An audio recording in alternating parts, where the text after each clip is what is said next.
Mula sa KDCI, pinanganak ang K-Co-op, isang desisyon na pinag-isipan at pinag-aralang mabuti. Narehistro sa CDA noong February 5, 2016 na may full name, Kabuhayan sa Ganap na Kasarinlan Credit and Savings Cooperative. Nickname, K-Co-op. Bilang sanggol, ang unang pag-iyak niya ay nagmula sa unang pagpalo, ang transition. Paglilipat ng mga client beneficiaries para maging miyembro ng kooperatiba kasama ng kanilang loans at savings. Pinaliwanag sa mga sentro sa isang nagpapirma ng forms at in-encode sa system. Unti-unting natutong gumapang, natuto sa patuloy na pag-aaral bilang isang kooperatiba. Ganap na ding nailipat ang lahat ng miyembro kasabay ng paggamit ng lahat ng satellite office ng coins. Ikalawang taon, nagsasalita na siya, nagpapakilala at nakikilahok sa mga ganap ng MCPI at CDA. Itinaos din ang kauna-unahang Representative Assembly sa Skydome na dinaluhan ng higit 200 kinatawan.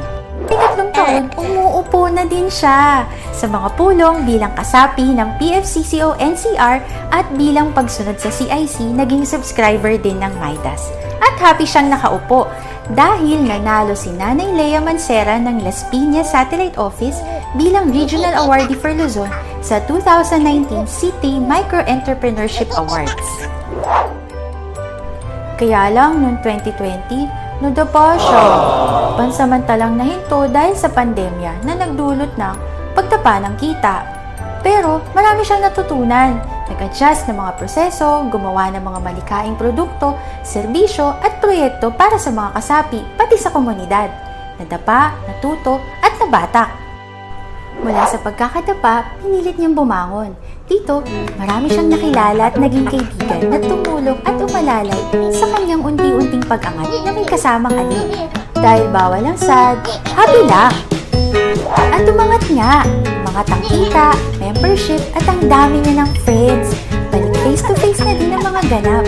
Tapos, nanalo si Nanay Merlin Holo ng Lag Rosato sa MCPI Digital Financial Inclusion Awards Micro-Entrepreneur category. Wagi din ang proposals niya sa MCPI DFIA Technical Assistance at sa PEF Marisa Camacho Fund. Happy yarn, bata! Pagkatapos ng 7th birthday niya, aba, G na G sa energy! Inilunsad niya ang proyektong Greens at nagsagawa ng 21 barangay community projects. Napakasipag na bata! Tapos, sumali din siya sa Trias Women Awards at nanalo si Nanay Floricel Sanorho sa 2nd DFIA. Digital champion din siya dahil sa pag-develop ng online voting system at K-Coins. Nakatanggap ulit siya ng technical assistance para naman sa Digital Internal Audit Management System. Bagong partner din ang BRS o Belgian Raiffeisen Foundation. Si K-Co-op, honor student. At as a student, nag-aral siya ng mabuti. PRRCCA ng 3S Cadets, Risk Management, Inclusion Program at Business Process Improvements. Yung 43 loan products, ginawa niyang 20 kasi mas simple, mas madaling i-memorize. Level up din kasi si Nanay Floricel naging grand winner ng Trias Women Awards.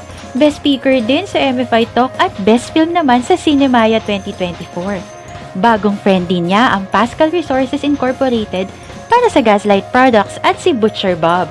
Talagang nag-power up sa sigla at saya si K-Co-op. 9 years old na at nagiging mas efficient na. Nag-online loan application at online loan disbursement, kaya mas mabilis at mas convenient para sa mga miyembro. Patuloy ang mga workshops para sa members at trainings para sa mga empleyado. Ang sipag mag-aral at magbahagi ng kaalaman. Mas pinagtibay din ang paninindigan. Naglilingkod para sa mas maginhawang buhay.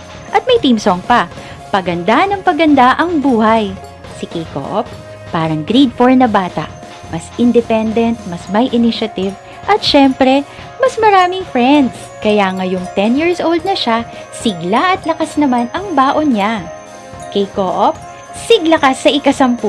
Happy birthday, K-Co-op!